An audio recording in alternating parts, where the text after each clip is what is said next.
assalamu alaikum warahmatullahi wabarakatuh ka jama TV do Mamad Dawda kadi arti ka jama TV do ka hande e mercredi on do le 26 juillet 2023 salmingol on fappulando si tawini hidon e jam hara en salmini famiji din fop hiden tori kala hebudo do ande nde tawata hino aninimo hiden tori yo Allah ittammo ande nde wattana mo buttu kala hebudo do nyaw tawata nyawngunno aninimo hiden tori Allah lando wawdo on yo hayfinira nyawdo on cellal kala hebudo problem tawata hino jogodiri e laamu mana hino kander kaso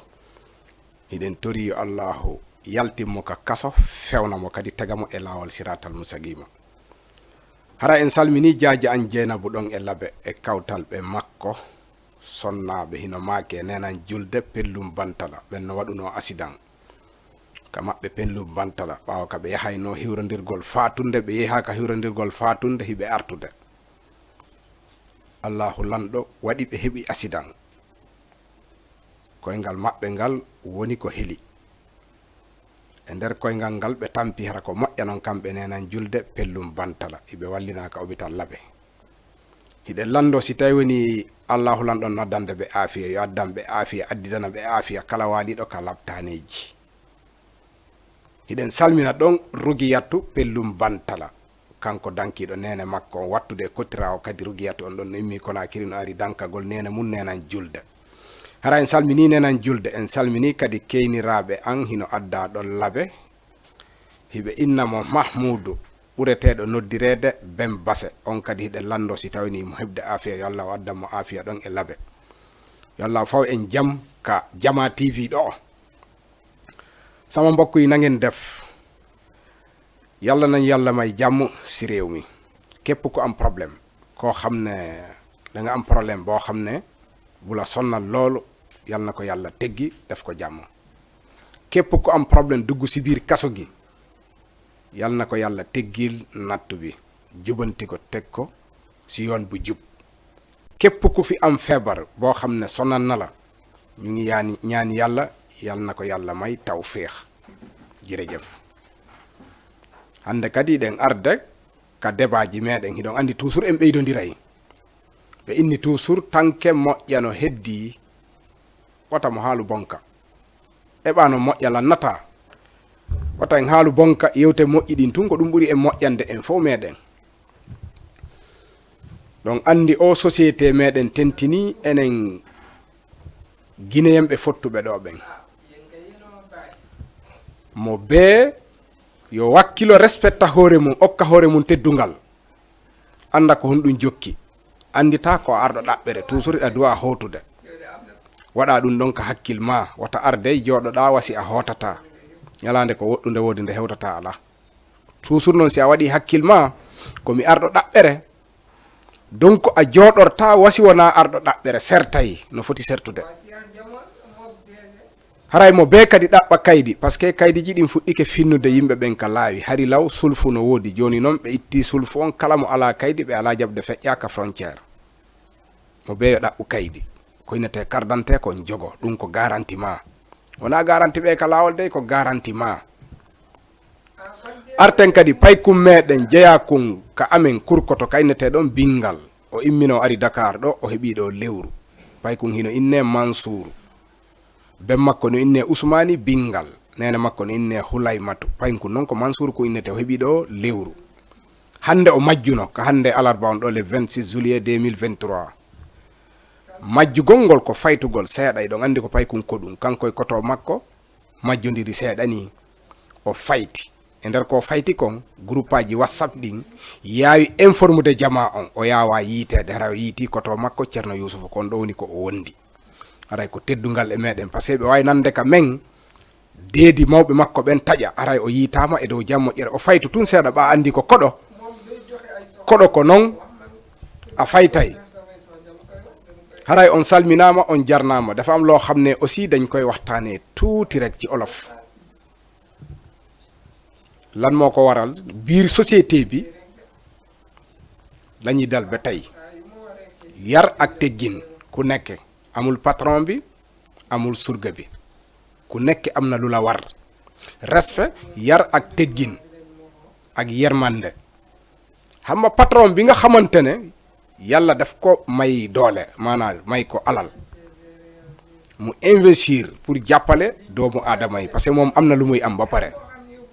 léegi nag diggante ñi fay liggéeyee xam nga dafa am ay par étape nu ñu sutante nañu yeremante noonu lu baax la si doomu aadama jërëjëf jërëjëf haray en salmini ɗo kadi Mamadou Alpha coiffeur wontirɗo ɗo e Dakar Grand Yoff Pamecase en salmini ɗon kadi Mamma Saliou Dukuku Mamadou Alpha mo mari apprenti ɓe inne Mamma Jam pay koye ɗiɗo hara en salminiɓe hiɗen lando si tawini ko jamtu woni ton en salmini ɗo Rassidatu wonɗo ɗo e Grand Yoff kaɓe nata ɗo Angle Sekuyate ɗum ko sa iwi ka monima a wayi waseɗa suti har yalla ancien garage jawɓe on hino ka millier ma siɗa iwri ancien garage jawɓe wawa sika monima hino ka millier en salmini kanko Rassidatu en salmini Husa en salmini Hawa en salmini Ummu Hawa kadi ɗon e Grand Yoff ɗen lando si tawini ko jamtu wonta en salmini Madame Diawara en salmini famille ji ɗin fof ka Jama TV ɗo haray toujours hiɗon andi alarbaje ɗen hiɗen aadini joni waɗugol Tindi e Tali Tindi e Tali ko ɗum woni yewtudugol e yimɓe meɗen ɓen fii yoɓe faamu ko ɗum inete Tindi e Tali a tindinayi taala jama on anda ko honɗum wonɗa yewtude haray ko ɗum wiyete Tindi e Tali Tindi e Tali ɗon kala accutuɗe muɗum haqiqa no nder ton benn détail rek lay détail bu yem si pël pour gars yi comprendre maanaam lu ñuy wax lépp affaire yeete la boo xam ne histoire si kër yi histoire si mbedd yi bépp histoire bàyyiwu ko lu ñuy wax léeb na man léeb yi may def yu bëri la yoo xam ne day am lu muy joxoñ parce que nee nañ booy toppandoo na nga toppandoo lu baax pour loolu mun a continuer wéy société bi jëriloo ak tuuti bu la yàlla may sa xel bi nga yore nga seddoo ko ak nit ñi wax li nga mën ci la ñu jëm nii après su ma paree si pël bi dinaa ko wax aussi si olof pour sama mbokk ñi nga xamante ne ñii seetaan ñu mën a xam si lan la ñu ne ñaari version yi yëpp bu soobee yàlla dinañ ko wax. Tafa Diallo sawa na nga def naka waa Kër Mbay Fall ak sama gaayam bi nu mu tuddati Idrissa Diouf naka waa Ngor yéen a ngi am jàmm foofu jërëjëf. awa haray joni hiɗen natande ka Tindi e Tali e haala pular haray ko sonnajo goto e moodi mum wonduno kamɓe ɗiɗo ɓe wondi iɗon andi hino ɓurda bi aduna on dawi hay mo daari kolli juuɗe ɗin tun a taway hino ɓurda fotali bi adnan dawi kolli juuɗe ɗin jama on kadi ko ni wayi danaka sa ndaari ko yiɗa e oɗa kon a yiya e oɗa ko yiɗa e oɗa kon a yiya e oɗa par ce que alamo ala défaut ko honto jama woni ɓurdude ko muñal ngal sa heeɓi ko satti tun satti king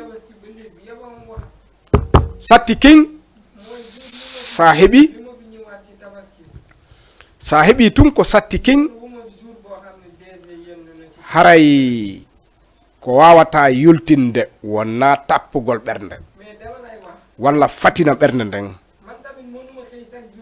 sa fatini ɓernde nden a tampay Allah no addi ko raɓɓiɗi pot ko tawata sa heeɓi ko mettuma ka lumbirta muñal muñal no foti muñal no weli battane muɗum ko sukkar e juuri andi ɗum ɗon ko weliji ɗiɗi ɗum ko muññiɗo noon ado noon a muññade no muusi ha ko muusi kon no muusi ha ko muusi kon no muusi no muusi ha ko muusi kon no muusi ɗum ko ado agayde muñagol ngol ko lowre sattude ɗum no wawa ɗaɓɓere si a yalti ɗaɓɓere nden no juuti ha a yahay ɗo taroɗa wona ka nangue ɓiƴodireɗa nokkeli go yenneɗa muñoɗa kono ka keɓal no weeɓi ha raɓɓiɗi mbot dana e kaari heeɓi jawdi ɗum ɗon no raɓɓiɗi ko ɗaɓɓere nden juuti kono keɓal ngal hino raɓɓiɗi haray oɗo e ɓengu makko ɓe wondi ko debbo on ɓurori gokkum si tawi haaju yani ko debbo landete yaltina gorko non jindi haronki heɓi ɗon haaju ka kawtal haaju mo andanɗa hoorema si o yahaali tun o wirtoto par ce que haaju o woni e hoore makko iɗe wawi wiide tun woni pera baaɗirawo makko mo du'a yahude wallito o yiide ɓengu makko ɗon o wi on ɗon surrumo yeru mboy koy ko jogii ɗon kon o wawa yahude o haaju baaɗirawo makko mana baaɗirawo makko no tiggude ko itta waɗa miranñiiri debbo on feefi koye jogii koye fof ƴetti jonni moodi mum fiyo yaw surro ka jama fiyo yaw o surro o jonni mo gorko on ƴetti naɓi hunti haaju mum on arti continue golle mum yaha arta heɓa ber dépense pet debbo noon hakkil mum woni fi hettugol ñamande muɗum nden par ce que kon ɗum waɗi koɓe haldi ko ñamande debbo on falama hettude ñamande muɗum nden gorko on jogaki mais noon gorko on no ɗatinde no mari hakkil o inni he ko min joganima kono miɗo torima ya a yaafo si a yaafike miɗo tori yo allahu waɗane ɗum ɗo joddi aljanna udditanama arsike on dumbanama kata muñanolan ha mi heɓa mais debbo yi hoore mum e mum andi si a yewti hunde ardini ɓernde a yi hoorema e mum wata landito a majjay woni kala ka yi'uɗa hoorema way wasi ɓerndem fati yiltito ɗum no tawa e majjere debbo no yi hoore mum e mum min on jonni taylankun ankun gorko si nafata ko ni tun gerdata jawdi andi on jonni taylandi ko honɗum ƴettan ton jawdi andi yaw huntiron haaju hakkude mon ka baɗirawo mon min on ronkan jonnutude on jon taylan jawdi andi debbo moni gorko on ɗaatini debbo moni gorko on ɗaatini ñande goo debbo on tay sisi o wi'i ñalande kaarire son jonnitalilam ndeññande e wadday ko luttete fillede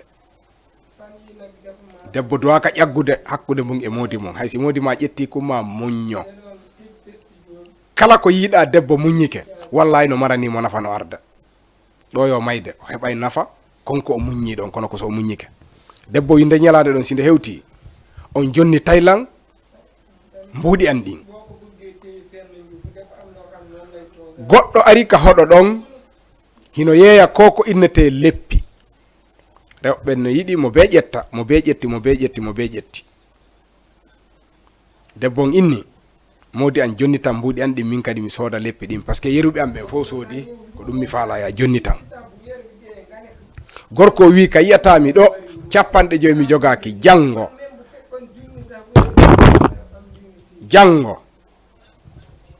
hayno yawtinirten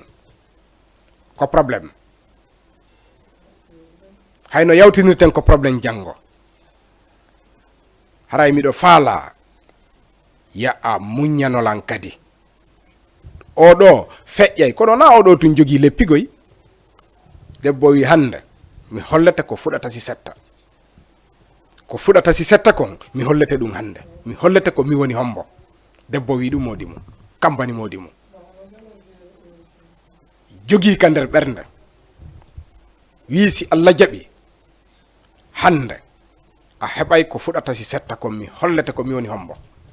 ko mi inna debbo kon ko an jombilangoy kono mi hollete hande ko honɗum fuɗata si setta ɗum teddungal e ma o wi ɗum modi makko fanki bude haalali hay fus no jiɓi ha ko honɗum e tara o debbo fandani ɗum par ce que o andi ɗum ɗo wonata ɓuttu debbo ŋatike ɓernden no boni calculta pelletti so muñanike modi makko ko nafa makko o sali calculde ɗum ɗon hakkude maɓɓe kaɓe hoɗi ɗon no waɗi distance mana 25 métre hakkude mum e hurgo ngon gorko yeyi naati ka hurgo hino lootade arta ka suudu sans o coñci ɗin andi sa yahay ka hurgo hewɓen ko sarbeti woni ko haddoto woɓɓen ko no yarata o haddi noon sarbe tun o yehi o wecci ka damal duusu ni andi duusu on no accidiri e galle ɗen o yehi o wekki ɗon sarbeti on kanko gorko on debbo on ko hunɗum waɗi ñenti yeyi ƴetti sarbeti on suuɗi. Gorko looti ha pari. Jon non no foti yaltude hara no surri. Mbembiti yaron ki yaali, mbembiti yaron ki yaali. Ndaari nano, ndaari ñaamo kañum tun ka hurgo. No waɗi distance, no wulɗine awata andude ɗo goɗɗa danan conci marsata debbon ko eɓɓanɗo fi wirtugol modi makko. O ndaari nano, o ndaari ñaamo. O tawi alano gerda. Ko honɗum o waɗi uditidamal ngal doyi wa bonɗo. Ewre wona o bonɗo, ko fino surra o woni. No waɗi noon distance 25 métres. O wi parfait. Wano Allah addiri mo. Ko yiiɗo mo o susata ndarude. Gorko tun e bagasiji mum yalti ɓornaki hay fus. Yiwɗo o no hawade no sintirde. O wi feska nder suudu. O ƴetti coñci. O fanki buta. O wi ko a waɗilan ɗum. Debbo wi mi haalaneno de sa jonni talla mi watte ko luttete fillede. O wi gasi Allah ala. Ɓe continue. E jaka on tuma ko o sowiɗo ko waɗata ɗum modi makko. Gorkon ko gorko muññiɗo. Gorko muññiɗo yo rewɓe watta yila e gorko muññiɗo. A heɓoto e makko hara andali sikka ko an woni e haqiqa tawa a gayni halkade walla halka ɓiɓɓe ma ɓen. Gorkon haalali hay fus ɓe wondiri noon ha o ɓiɗɗo jibina. Ɓiɗɗon enta heɓi duuɓi 5 heɓi duuɓi 6 naada école naada alqur'an hoore den tay no weli ko nde wotere tindinta a rewtata ka école ko premier tun o heɓata foppu tegi gite e o suka par ce que ko ɓiɗɗo gorko hakke ko jangi ko nde wotere finatamo tawa o yi'i ko goɗɗum ngo kadi sa winday ka école kadi kala ko holluɗamo ko nde wotere hollatamo tawa e naati ka hoore cenɗen ɗiɗi foppu tawi hakkilkin no weli o yaari noon ha o heɓi duuɓi 17 on tuma inna o yahi université o waɗi test ka o ƴettete fi golle ɗon baabe makko faati on tuma diplôme ji ɗin foppu yalti gandal makko ngal hakke ko ngal foori kon tawi ko kanko jonnata ligne avion je ko noon gandal ngal woni ko yaltiri ligne avion je ɗen kaweeyo no ɗe yarata noon e leyɗe ɗen tawi ko kanko ɓuri wawde ɗum ɗon on tuma o déposi papier ji makko ɗin leɗɗen fof mo beno poɗodirde mo oɗo si yoɓi 50 millions oyano wiide mi fawti 25 wona 75 millions oɗano wiide 100 oɗano wiide 150 joni kaka o wela o suɓorta hewre location makko e piiji makko fof no timmi tis e mbuuɗi timmuɗi tis yeri himo gollude simo wela ɗum ɗon koko wirete banque mare ɓen makko faati ɗum ɗon fewtimo det fiyo hendo on postu ɗon gandal ngal no timmi tis himo jangi hakkilkin sotti ɗon ka hakkilkin sottuno han kadi si neɗɗo feeti kanko han kadi ko kippeteɗo par ce que o nda hakkil makko kin o dogi okke burure ɓanta ha ronka andi no woodi ñaw ngu tawata etoto ha tawa a gaynata eta ha tawa mawɗo debbon ko jogi kon fof lanni modi mum maayi acci di ɗum e o fewndo ka o kelɗata ɗon hakkil makko kin sotti mawɗo gorko maayino fewndo ka o kelɗata on hakkil makko sotti nene on yeri jawkoy ko heddi rewi e kore e payane waasi ha ko waasi ko waasi fiyo o hetto par ce que o himo renti nafa ka awo suti kan si tawi woni o hettike kono no hakkil kin sotti fes o dogi noon tawi ɓe anda kon to yaari o dogi hoɗo ka wonɗon fof tawi hakkil kin susta ɗon o yo dakoye nokkugo ka o daaki ɗon ɓen ɗon andamo kono sa yi'imo tun on fondi o watta coñci mo yara wano Allah addiri mo ko sa yi'imo ko aw wawata ƴettude goɗɗum waɗa ka gite ma fiwata yiw awraji makko ɗin kono wata wattade coñci on feetuɗo wattaki coñci sa addi coñci a jonnimo himo bogade ɗi o susta coñci no wawi wasi ɗum ɗon ko yite sa adduɗa e makko coñcol o yohoɗoy ɗon e ley jaɓɓeyi ka o yehi ɗon ko ɗon ɓe addantamo hirande ɓe adda ittukoje ɓe adda coƴƴa lince buyno joyi kono watta kanko coñci hakkil kin sotti o waɗi e leykin jaɓɓey ko ɓuri duuɓi 10 ha o wowaka hoɗo. joni fof wowimo komo anda arata ndara awraji makko ɗin. anduɓe ɓen fof andi komo hakkille mum sotti. ko honto woni noon ɓe anda ko honto o iwri,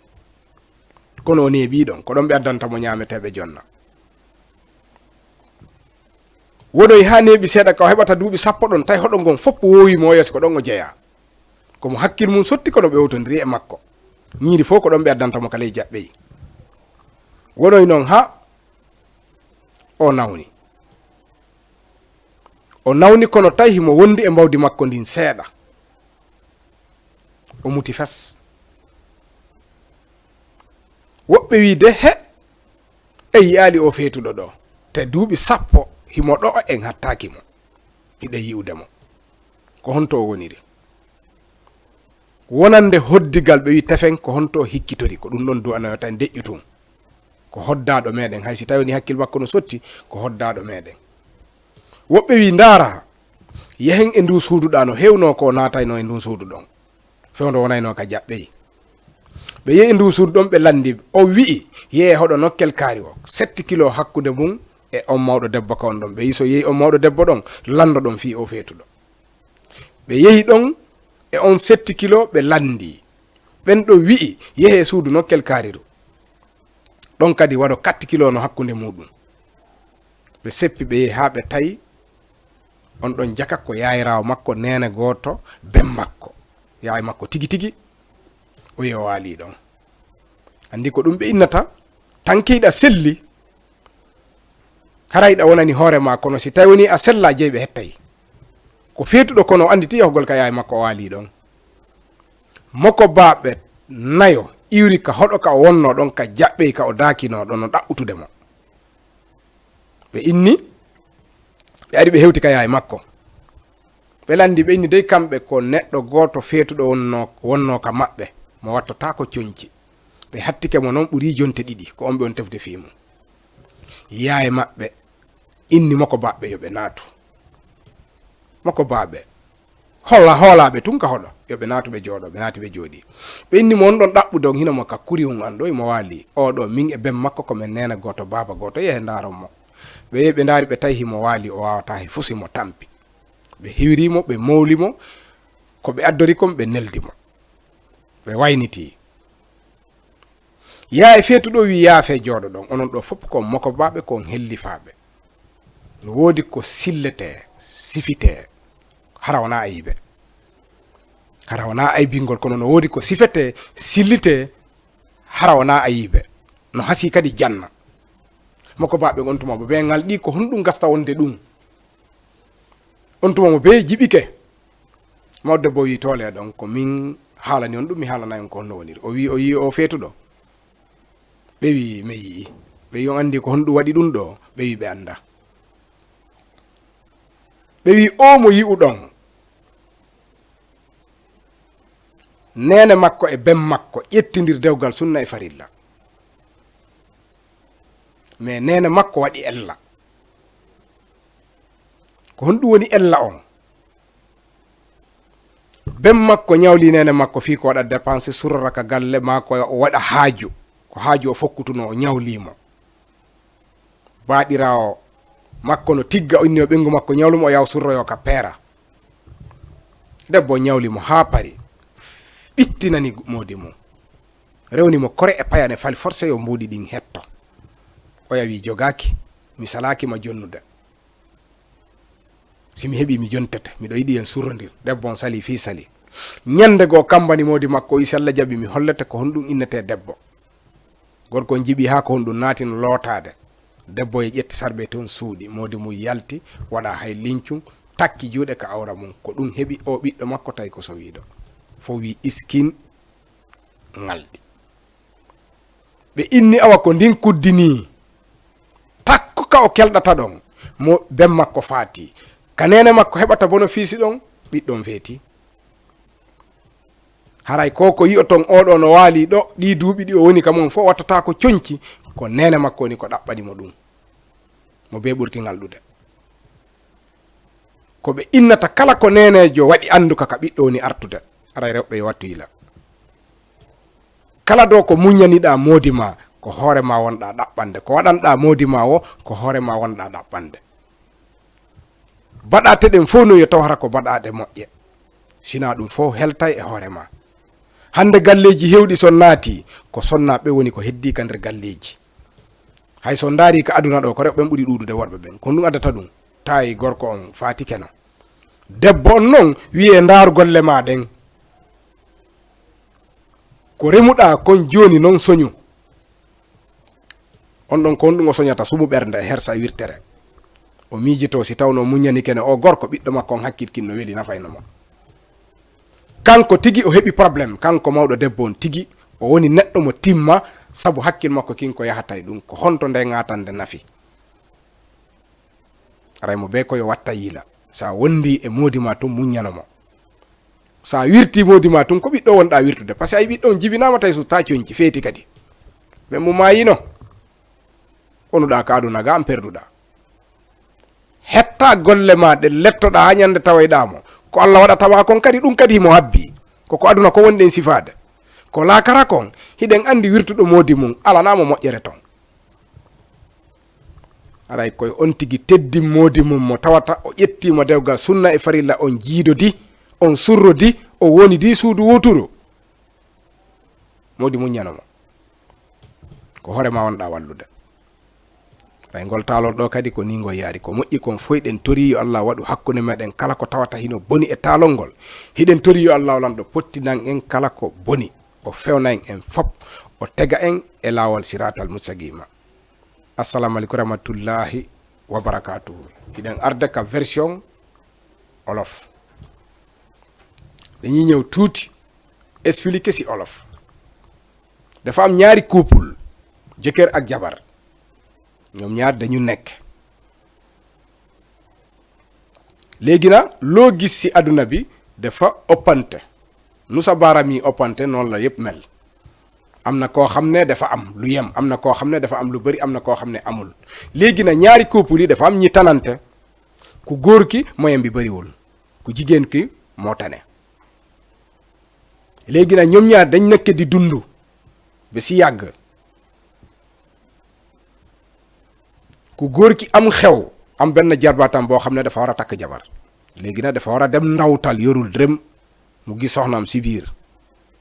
mu ne lan laa bëgg pour nga suturaal ma, lebal ma dem ndawtal ñëwaat ci sama jarbaat muy takkee jabar. femme bi ne amul problème, mu yëkkati lu mu am yëpp mu jox ko. jëkkër ji dem ci xew bi ndawtal ñëwaat, xam nga moom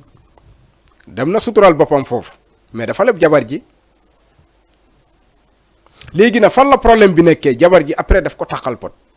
fay ma sama xaalis, jox ma sama xaalis, jox ma sama xaalis, boo ma joxul du baax de. commencé di créer jëkkër ji. jëkkër ji ne ko bañu ma, dama bëgg nga muñaan ma, su ma amee rek naa la ko jox. fu mu ne nii affaire yi dafa xaw a dëgër, xam nga rek wax ko wax yi neex. jigéen yi nañu moytu góor boo xam ne loo wax day seddal, loo wax rek muy seddal, danga koy moytu, nga ànd ak moom si fu mu jëm, sinon rek mun nga torox te doo ko yëg. jékki-jékki rek kat ñaari couple, ku jigéen ki di xolu, loolu erreur la, bul xolu de. couple dafa garaaw, mbaax yëpp dañ ko teg seen wet, mooy erreur nga échec mooy perte. léegi ba mu ko lebalee, femme bi daf ko tàkkal pot, sonnal jëkkër ji ne ko fal force danga may jox xaalis bi. jëkkër ji di négocier ak moom ba ci yàgg, am benn waay buy ñëw di jaay ser rabal, mooy ser rabal yi ñuy wax ser rabal. ma jigéen yi am na ñoo xam ne dañuy toppandoo, ñi bari jël. femme bi tamit daf bëgg a créer jëkkër ji ne que léegi man dem bu nga jox ma sama xaalis pour ma jënd ser rabal yi ni sama morom yi jëndee. ku góor ki ne ko aw ma, su ma amee naa la jox. fu mu ne nii lu ñu lekk ak lu ñu naan laa tal, fu mu ne nii amaguma. femme bi ne ko tey jii dinaa la def loo xam ne ñépp dinañ ko waxtaanee, bu soobee yàlla nañ dem rek. boobu seytaane jey na ko, ndeysaan jey na ko, xamatul lu muy def, mu ngi lor boppam te yëgu ko. diggante seen kër ak fu muy dem sangu dafa am ay 30 mètres wala 25 mètres dafa xaw a bàyyi tuuti ak kër gi ku góor ki woddoo serviette dem si biir douche bi di sangu ba mu sangoo xam nga femme bi ne def ko ne tey dinaa la def loo xam ne ñëpp dinañ ko waxtaanee dafa bàyyi ba jëkkër ji dem si douche bi simmee ko bay sangu mu jël serviette bi nëbb ko jëkkër ji sangu ba pare génne bëgg a génne mënul génne parce que amul yére mu xool gauche xool droite kenn jegewu fa femme bi daf ko préparer pour weer jëkkër ji femme bi loolu la jublu après góor gi lan la def dafa jékki-jékki rek jël loxo yi teg ci awra bi daw génne mais nag ñëpp gis nañ ko muy ndaw si weer na jëkkër ji daw dugg ci biir kër gi sol yére toog ndekete ba muy def loolu dafa ëmb bu ndaw ci biir bi toll ci ay ñaari weer léegi nag mu jékki-jékki rek dem ba motu maanaam wasin doom bu góor kooku am 2 ans 3 ans 4 ans 5 ans 6 ans ñu dugal ko école ak alxuraan benn yoon nga koy won mu tari xel bi neex loolu école bi tamit même chose premier rek lay jël chaque année bu saa laajte xamal ne moom mooy jël premier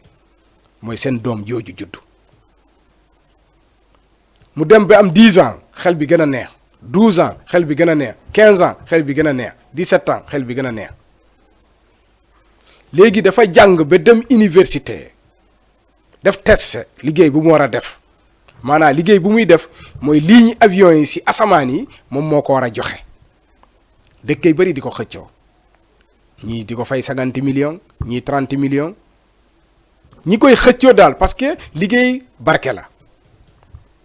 rek baay ji décédé ba mu décédé léegi mu dese ak yaay ji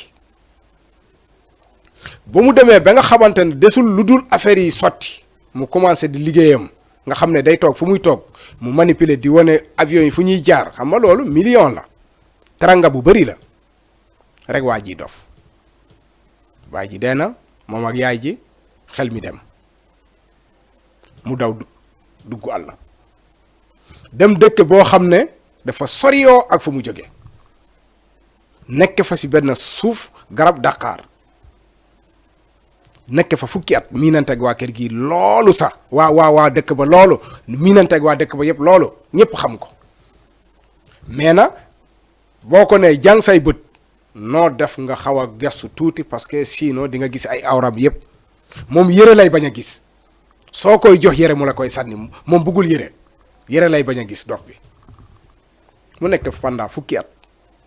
ba ñëpp miin ko foofu lañ koy andi añ reer ndikki lépp fa lañ koy andi mu jékki-jékki rek feebar def na fa fukki at dem na ba miinante ak dëkk yëpp ñëpp xam nañ ko mu feebar ba mu feebaree dafa jékki-jékki rek dem kenn xamul fu mu dem léegi nag waa dëkk bi di rafetal parce que seen dëkkandoo la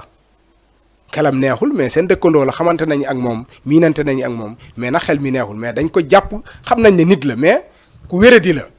wérul ñu ne xaaral ñu laajte suñu dof bi fan la war a ne ñu laajte dem si benn maire bi expliqué leen dem leen si beneen dëkk 7 kilos la diggante ak fu ñu jóge ñu dem si 7 kilos boobu maire boobu joxoñu waat leen beneen dëkk ñu demaat si dëkk boobu dem fekk ko si benn kër bàjjen ñu yegg si ñu ne ñun de suñu benn dof boo xam ne nekk nag ñun pendant fukki at kooku la ñu gisul moom la ñuy wër léegi nag ñu ne ñu fii la ne bàjjen bi ne ko maag papam ñoo bokk ndeeg baay dem leen mu ngi si biir waañ bi ñu dem xool ko si waañ bi fekk mu sonn loolu luñ ko àndaale si sërite ñu jox ko ñu dem bay tàggoo pour dem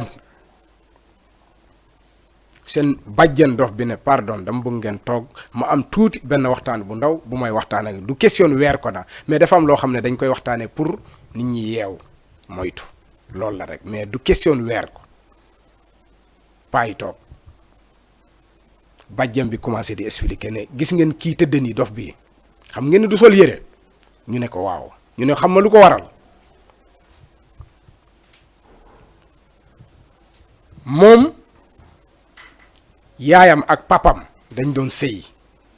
yaay ji moo ëpp tuuti baay ji moyen baay ji am soxla boo xam ne si biir famille bi parce que benn jarbaatam moo doon takk jabar mu bëggoon dem am lu mu ndawtalee yorul mu gis jabar ji yëkkati lebal ko ba mu ko lebalee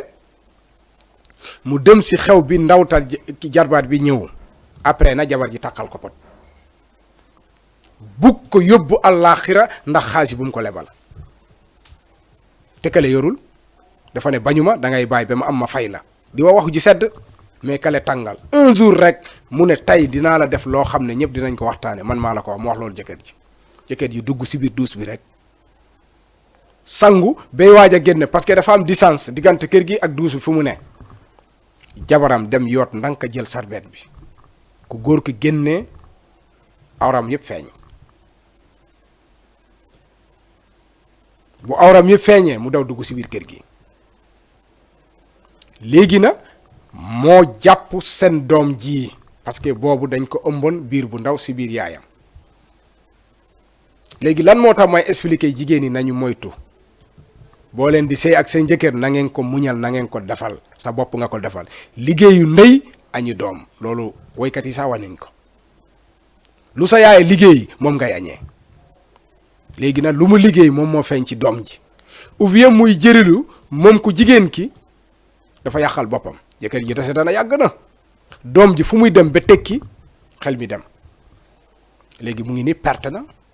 te moo ko teg boppam nit ñi nañ moytu boo nekkee ak sa jëkkër da nga koy muñal bu amul foofu la gën a neexee muñal sax parce que xam nga ne kii amul su nekkoon am yàq nga mun a wax mais koo xam ne leer na ne amul yow yaa koy jàppale ñaari couple la bu ñuy sëy dañuy war a jàppalante seen biir sutural seen biir te sutura boobu sax yow lay gën a jëriñ tey ji kër yu bari duggal jigéen yi rek nga fay fekk ana góor gi desete da yàgg na ana sampap desete na wóor na ma ne man mii bari naa ci ay morom yoo xam ne seen bàyyi desete na boo xoolee si société bi kër yu bari soo fa duggee jigéen yi ñoo fa des léegi nag jigéen yi war nañ sóoraale seen ëllëg si seen sëy lañ koy préparer si sa jëkkër nga koy préparer nit dafa war a moytu bu toogee ak jëkkëram da nga ko war a defal seddal xolam pour doom ji mun a tekki lu ñuy wax ni liggéey ndey añ doom la loolu lu am solo la lépp bi nii la demee lépp loo xam ne safaan la yàlla nañ ci yàlla musal lépp loo xam ne njëriñ la yàlla nañ ci yàlla jàppale jërëjëf asalaamaaleykum wa rahmatullahi wa barakaatu.